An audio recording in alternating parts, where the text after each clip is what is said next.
भगवान शिव और पार्वती की शादी बड़े ही भव्य तरीके से आयोजित हुई। पार्वती की तरफ से कई सारे उच्च कुलों के राजा महाराजा और शाही रिश्तेदार इस शादी में शामिल हुए, लेकिन शिव की ओर से कोई रिश्तेदार नहीं था, क्योंकि वह किसी भी परिवार से ताल्लुकात नहीं रखते। आइए जानते हैं आगे क्या हुआ। जब शिव और पार्वती का विवाह होने वाला था तो एक बड़ी सुंदर घटना हुई। उनकी शादी बहुत ही भव्य पैमाने पर हो रही थी। इससे पहले ऐसी शादी कभी नहीं हुई थी। शिव, जो दुनिया के सबसे तेजस्वी प्राणी थे, एक दूसरे प्राणी को अपने जीवन का हिस्सा बनाने वाले थे। उनकी शादी में बड़े से बड़े और छोटे से छोटे लोग शामिल हुए। सभी देवता तो वहाँ मौजूद थे ही, साथ ही असुर भी वहाँ पहुँचे। आमतौर पर जहाँ देवता जाते हैं वहाँ असुर जाने में मना कर देते हैं, और जहाँ असुर जाते थे वहाँ देवता नहीं जाते थे। उनकी आपस में बिल्कुल नहीं बनती थी, मगर ये तो शिव का विवाह था, इसलिए उन्होंने अपने सारे झगड़े भूलकर एक बार एक साथ आने का मन बनाया। शिव पशुपति हैं, मतलब सभी जानवरों के देवता भी हैं, तो सारे जानवर, कीड़े मकोड़े और सारे जीव उनकी शादी में उपस्थित हुए। यहाँ तक कि भूत पिशाच और विचित्र लोग भी उनके विवाह में मेहमान बनकर पहुँचे। ये एक शाही शादी थी, एक राजकुमारी की शादी हो रही थी, इसलिए विवाह समारोह से पहले एक अहम समारोह होना था। वर वधू दोनों ही वंशावली घोषित की जाती थी। एक राजा के लिए उसकी वंशावली सबसे अहम चीज होती है, जो उसके जीवन का गौरव होता है। तो पार्वती की वंशावली का व्याख्यान खूब धूमधाम से किया गया। ये कुछ देर तक चलता रहा। आखिरकार जब उन्होंने अपने वंश के गौरव का ख्याल खत्म किया तो वह उस मोड़ पर पहुंचे जिधर वर शिव बैठे हुए थे।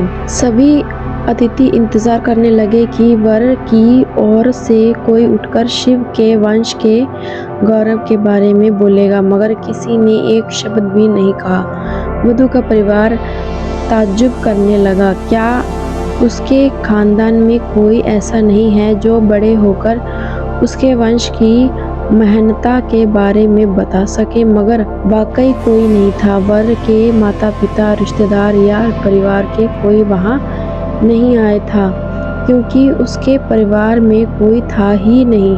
वह सिर्फ अपने साथियों गधों के साथ आया था, जो विकृत जीवों की तरह दिखते थे। वह इंसानी भाषा तक नहीं बोल पाते थे और अजीब सी बांसुरी आवाजें निकालते थे। वह सभी नशे में चूर और विचित्र अवस्थाओं में लगे रहे थे। फिर पार्वती ने पिता पर्वतराज ने शिव के अनुरोध किया कि कृपया अपने वंश के बारे में कुछ बताइए। शिव कहीं सुनने में देखते हुए चुपचाप बैठे रहे। वह ना तो दुल्हन की ओर देख रहे थे, ना ही शादी को लेकर उनमें कोई उत्साह नजर आ रहा था। वह बस अपने गणों से घिरे हुए बैठे रहे और शून्य में घूरते रहे। वर वधू पक्ष के लोग बार बार उनसे ये सवाल पूछते रहे, क्योंकि कोई भी अपनी बेटी की शादी ऐसे आदमी से नहीं करना चाहेगा जिसके वंश का आता पता ना हो। उन्हें जल्दी ही, क्योंकि शादी के लिए शुभ मुहूर्त तेजी से निकलता जा रहा था, मगर शिव मौन रहे। समाज के लोग, कुलीन, राजा महाराजा और पंडित बहुत घृणा से शिव की ओर देखने लगे और तुरंत फुसफुसाकर शुरू हो गई, इसका वंश क्या है? ये बोल क्यों नहीं रहा है? हो सकता है कि इसका परिवार किसी नीची जाति का हो और इसे अपने वंश के बारे में बताने में शर्म आ रही हो। फिर नारद मुनि, जो उस सभा में मौजूद थे, ये सब तमाशा देखकर अपनी वीणा उठाई और उनकी एक ही तार खींचते रहे। वह लगातार एक ही धुन बजाते रहे, टॉय टॉय टॉय। इससे खींचकर पार्वती के पिता पर्वतराज अपना आपा खो बैठे। ये क्या बकवास है, हम वर की वंशावली के बारे में सुनना चाहते हैं मगर वह कुछ बोल नहीं रहा। क्या मैं अपनी बेटी की शादी ऐसे आदमी से कर दूं और आप ये समझाने वाला शोर क्यों कर रहे हैं? क्या ये कोई जवाब है? नारद ने जवाब दिया, वर के माता पिता नहीं हैं। राजा ने पूछा, क्या आप ये कहना चाहते हैं कि वह अपने माता पिता के बारे में नहीं जानता? नहीं, इनके माता पिता ही नहीं हैं, इनकी कोई विरासत नहीं है, इनका कोई गोत्र नहीं है, इसके पास कुछ नहीं है, इनके पास अपने खुद के अलावा कुछ नहीं है। पूरी सभा चकरा गई।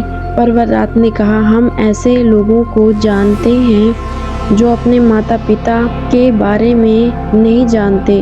ऐसी दुर्भाग्यपूर्ण स्थिति हो सकती है, मगर हर कोई किसी न किसी से जन्मा है। ऐसा कैसे हो सकता है कि किसी का कोई पिता या माँ ही ना हो?